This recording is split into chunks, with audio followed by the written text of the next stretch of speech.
কিন্তু আবার সুখবর নিয়ে আসলো ভিপি সাদিক কায়েম। কেননা ডাকসু নির্বাচিত হওয়ার পরে তিনি যখন ভিপি হয়, ঠিক তখন তারপর থেকে কিন্তু ব্যাপক কাজ করে যাচ্ছে। আমরা সামাজিক যোগাযোগ মাধ্যমে কিন্তু দেখে আসছি।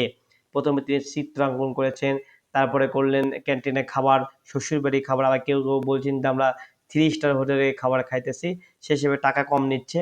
খাবারের মান যেসব মানে নোংরা ছিল সেসব কিন্তু পরিবর্তন করছে।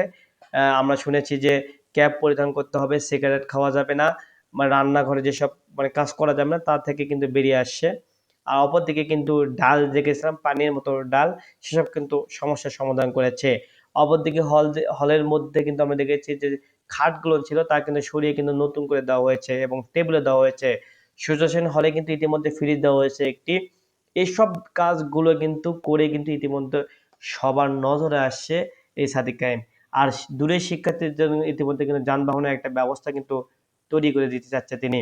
সব মিলিয়ে বলা চলে যে শিবিরের এই প্ল্যানিংটা ছিল ব্যাপক ভালোর একটা দিক, এবং সবাই কিন্তু এই প্ল্যানে কিন্তু ব্যাপকভাবে কাজ করে যাচ্ছে। এভাবে কাজ করে গেলে হয়তো মানুষের যে ভুল ধারণা শিবিরকে নিয়ে তা কিন্তু খুব শীঘ্রই বেরিয়ে আসবে। ডাকসু থেকে কিন্তু আবার জানান দেবে জাতীয় নির্বাচন। কিন্তু ইতিমধ্যে কিন্তু আমরা জানি ডাকসুতে কিন্তু সাড়া দিয়েছিল, ইলিয়াস দিয়েছিল, এখানে হচ্ছে পিনাকি দিয়েছিল। তো তারা কিন্তু আবার অপরদিকে একজন বনি তিনি কিন্তু অলরেডি বলেছিলেন যে ২ জন শিক্ষার্থী কিন্তু বিদেশ নিয়ে যায় কিন্তু উচ্চশিক্ষায় শিক্ষিত করবেন। ইতিমধ্যে তার কার্যক্রম কিন্তু শুরু হয়েছে। তো এইভাবে কিন্তু সাধারণ মানুষও কিন্তু ভালোবাসা পেয়ে যাচ্ছে। বনি একজন সাধারণ মানুষ, তিনি কিন্তু তাকে দেখলে মনে হবে না তিনি জামাতকে পছন্দ করেন। তবে বিএনপি যেভাবে কাজ করে যাচ্ছে তার বিপরীতে তারা কাজ করে যাচ্ছে। সুতরাং সেই জায়গা থেকে কিন্তু তারা শিবিরকে ভালোবেসে যাচ্ছে। তবে এরকম আরো জায়গা তৈরি করবে। ইতিমধ্যে কিন্তু আমরা দেখলাম আজকে যে সকালে শরীরচর্চা একটা বিষয় রয়েছে। সকালে অনেকে ঘুম থেকে দেরিতে ওঠে। তো তারা তৈরি করেছে কি, ফজর নামাজ পড়েই বিশ্ববিদ্যালয়ে যাবে এবং শরীরচর্চা থাকবে, এবং যারা এইটাতে অংশগ্রহণ করবে তাদের জন্য সকালে কিন্তু নাস্তাও ফ্রি করা হয়েছে।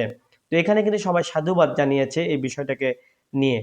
তো এইভাবে কিন্তু শিবির কিন্তু একটার পর একটা এই সাদিক কায়েম কাজ করে যাচ্ছে এবং সামনের দিনও যাবে। এবং যদি সে ভালো কাজ করতে পারে, দেখাতে পারে বাংলাদেশের মানুষকে, তাহলে কিন্তু জামাতের জন্য একটা ভালো পয়েন্ট এখান থেকে তৈরি হবে আমরা আশা করছি। তো জামাতে ইতিমধ্যে মানুষের ভালোবাসা পেয়ে যাচ্ছে, তবে কিছু মানুষের জন্য বক্তৃতার কারণে সমালোচনার মুখে পড়ে গিয়েছে। গেল কয়েকদিন আগে পূজাতে গিয়ে যেসব কাজ করেছে তারা ইতিমধ্যে সমালোচনা প্রাপ্ত হয়েছে।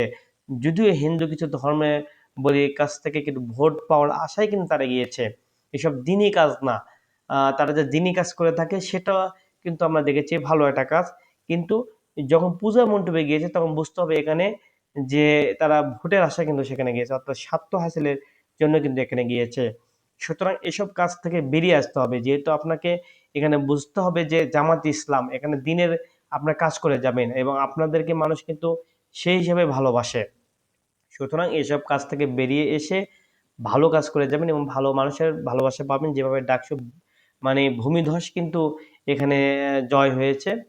জাতীয় পর্যায়ে হয়তো বা এটা কষ্টকর হয়ে দাঁড়াবে, তবুও কিন্তু মানুষের ভালোবাসা পাবেন এমনটাই কিন্তু প্রত্যাশা করা যাচ্ছে।